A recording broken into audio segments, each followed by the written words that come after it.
Mga bro, sa ating nakaraang mga diskusyon, tinalakay natin kung bakit tila na-stock ang AFP Modernization Program ngayong 2024, at walang mga major acquisitions na nakikita. Medyo nakakainis, di ba? Pero eto tayo ngayon, dumating na ang oras para pag-usapan kung ano nga ba ang uunahin ng Department of National Defense, DND, sa 13 billion pesos sure funding na meron sila next year. Ngayon, tanong natin, ano nga ba ang dapat nilang i-prioritize?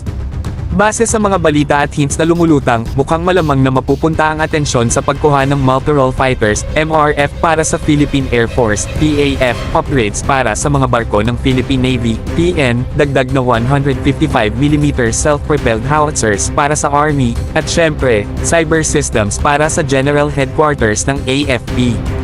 Kumbaga bigatin ang mga balak nila. Pero ito ang twist mga bro, kung magbabago ang DND ng plano at i-prioritize ang MRF acquisition, batay sa original budget na 63 billion pesos, pwede silang maglaan ng 6.3 billion pesos bilang 10% initial payment para sa unang batch ng MRFs.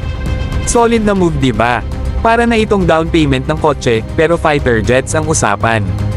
Ang tanong, paano naman ang natitirang 6.7 billion pesos? Pwede itong ipampuno sa mga pangangailangan ng Jose Rizal Class at Malvar Class frigates ng Navy na may 4.8 billion pesos para sa 15% initial payment. Kasama rin dito ang HDP-2200 Offshore Patrol Vessels, OPV, at Tarlac Class Landing Platform Docks. At syempre, mayroon ding 825 million pesos, 15% deposit para sa isa pang batch ng 155mm self-propelled howitzers para sa Army. Pero mga bro, lahat ng ito ay puro analysis pa lang. Hindi pa rin natin sigurado kung anong galawan ang gagawin ng DND at AFP pagdating sa actual na paglaan ng budget next year. Syempre, kailangan nating maghintay sa mga opisyal na anunsyo.